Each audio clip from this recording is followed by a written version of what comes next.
Do do do do do do do do do do do do do. What's going on, everybody? Thank you for tuning in to this episode of the Urban Nerd. And today, if you couldn't tell by the beat, we are finally heading to Duckburg. In this episode, I will be comparing this version and the original version of the show DuckTales. We'll be talking about how they're building the new Duckverse, incorporating references from shows like Tailspin, Darkwing Duck, Rescue Rangers, Goof Troops, all of those shows from that era. So sit back and relax as we take flight, and don't worry, I'm Dez. I'll be your pilot and not Launchpad McQuack. Here we go.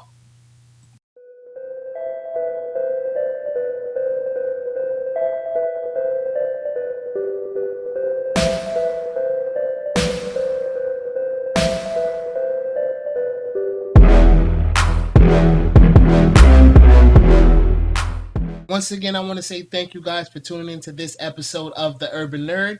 And as promised, we're going to be diving into Duckburg, talking about DuckTales and doing a little bit of comparison between the old show and the new show.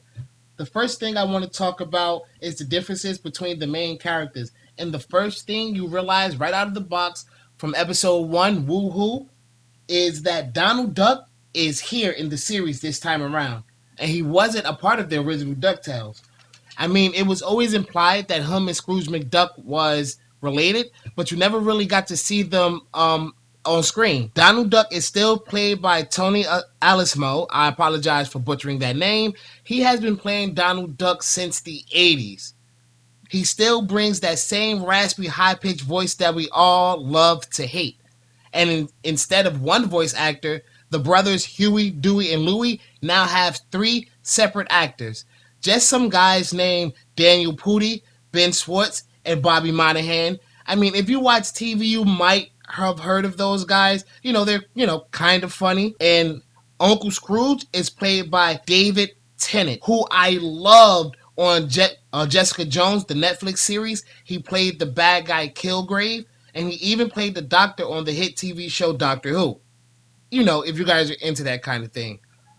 But this is a great slate of talent. They bring so much energy and personality to each character. In the original series, Huey, Dewey, and Louie, they pretty much were bland and just one person. The only differences was the colors of their shirts. Now they are completely distinctive. Louie is a street smart con artist, always looking for schemes and shortcuts. Dewey, though very emotional, he is the most rational of his brothers, always able to see the angles and how to solve problems that they go through in life. While Huey, he's the one that still plays by the book. Even the cousin Webby, she's back and she's completely different, played by Kate Machucci. Again, sorry if I butchered that name. Webby is not the girly girl that she used to be, who used to just follow around the guys and she had to be always saved. Webby is now a tough fighter, quick to throw hands with any villain, the first one to dive into adventure. She is such a joy to watch. They bring back a lot of the Brick name characters from the original show. Characters like Mrs. Beakley, who originally was just a maid, is now formally a spy. Gyro Gearloose, Magica Dispel, Flint Heart Glongo, Gizmo Duck, played by Lin-Manuel freaking Miranda, because this time around, Fenton is a Latino, which is great to see how the cast is so diverse, not just in the voice actors, but in the actual characters on the show. They even recently introduced Daisy Duck. The list goes on and on and on. I'm not going to ruin it for you. You guys have to definitely tune in to see all of the nostalgic characters they bring back through this series. And I'm going to talk a little bit more about those when I get into how they're building this new Duckverse. So now I want to talk a little bit about animation. If you don't already know, I am not a fan of today's art style. A lot of cartoons that are coming out nowadays, to me, just seem very lazily drawn and poorly animated. I mean, even look at anime. Anime animation has even taken a hit. Look at shows like Dragon Ball Super and Seven Deadly Sins, where you can press pause almost at any time and just catch poor quality animation and art. And also, with them bringing back some of my favorite cartoons, such as Thundercats and Teenage Mutant Ninja Turtles and Teen Titans, as Thundercats Raw and the new Nickelodeon TMNT and Teen Titans Go, I was not really excited for DuckTales when I first heard about it because I thought it was going to be one of the same situations where they bring it back and they change up the art style. It was going to be more comedical than it was going to be about character development and storytelling. But to my pleasant surprise, DuckTales came with not only the great storyline, it came with superb animation, superb art, and superb drawing. I mean, it's just overall beautiful, very well drawn, bright colors, detailed backgrounds and surroundings, fluid animation. I'm just simply in love with just the way that Disney has been doing all of their cartoons. I mean, check out Gravity Falls, which is the animation team behind DuckTales. That too was also a very well drawn cartoon. I mean, I'm going to be honest with you guys. Disney is really doing it for me when it comes to their art style and how they're drawing all of their cartoons.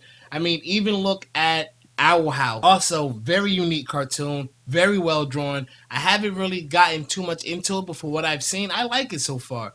And again, the art style just catches my eye, and that what draws me into wanting to learn about the characters in the storyline. Don't get me wrong, there are some shows where the art isn't like outstanding and is a kind of lazy, but they give you such a good storyline. Like take a cartoon like Rick and Morty. They're not taking their time to draw that show, but it's just so funny and the storyline is so compelling and interesting. You can easily forget about the poor animation quality and the poor drawing. All shows don't have that same advantage, and all shows should not try to take that same route. That's just my opinion.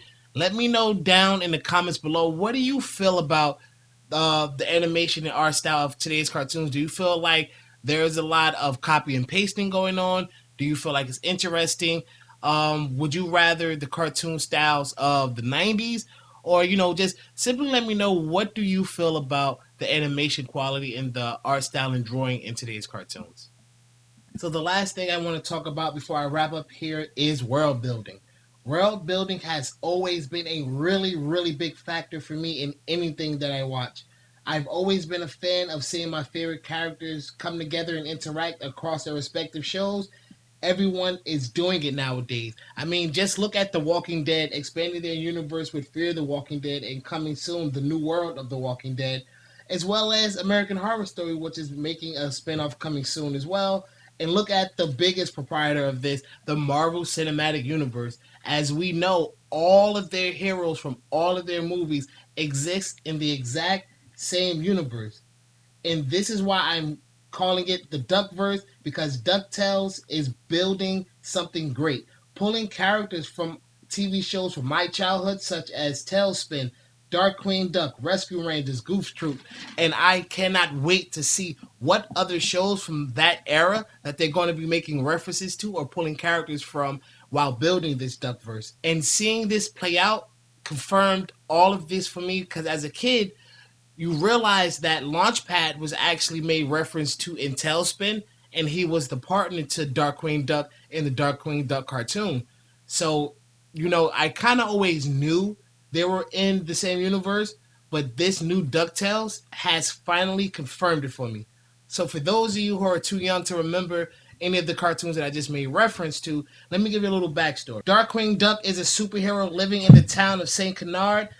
Along with his partner Launchpad McQuack, they fight crime throughout the night, kind of like the Duck version of Batman. He does all of this while trying to raise his niece Gosselin in the dangerous city of St. Canard. Tailspin actually takes the characters from the movie Jungle Book and gives them an entire life, with the main character Baloo becoming a delivery pilot. Then you have the Rescue Rangers, who are just a team of smart rodents, chipmunks, mice, who become detectives to help solve crimes that are too small for the police to handle.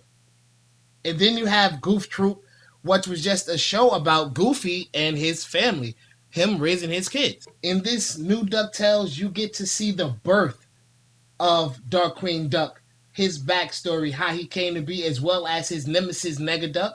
You also get to see the actual creation of the Rescue Rangers, how they got so smart from being just rodents. Scrooge and the gang even encounters Don Canards, the Sky Pirate from Tailspin, Stillbeak from Darkwing Duck, and Goofy made a special guest appearance on one episode that was really cool, which brought back a character from the past, the Djinn from the original DuckTales show.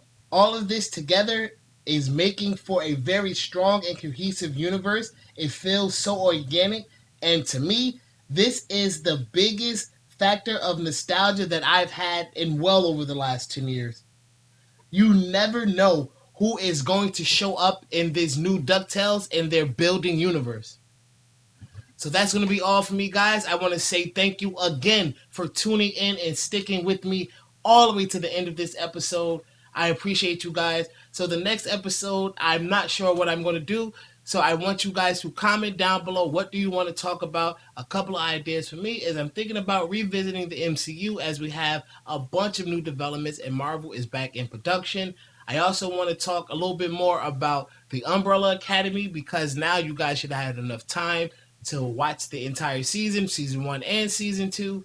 And I also have an idea of talking about the top 6 animes that I feel have been forgotten and I wish would be either remastered or the story shall continues.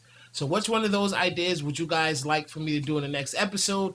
Me, myself, I'm leaning more towards the top 6 animes that have been forgotten. But again, let me know what you guys want to talk about. It's all about you. You guys are the reason why I do this, and I really want to get you guys involved in the discussion. So make sure you comment down below. What are your interests, and what are we talking about on the next episode? So again, thank you for tuning in. If you have not, make sure you hit that subscribe button, notification button. Check us out on Podbean, iTunes, iHeartRadio, Pandora, Spotify, all major streaming podcast platforms, as well as YouTube. And hit us up on Instagram at the Grumman Collective, as well as Facebook. And I'm your host, Dez. You can check me out on Instagram at Dez973. That is DEZZ973 on Instagram. I look forward to seeing you guys and talking with you. And have a great rest of your Sunday.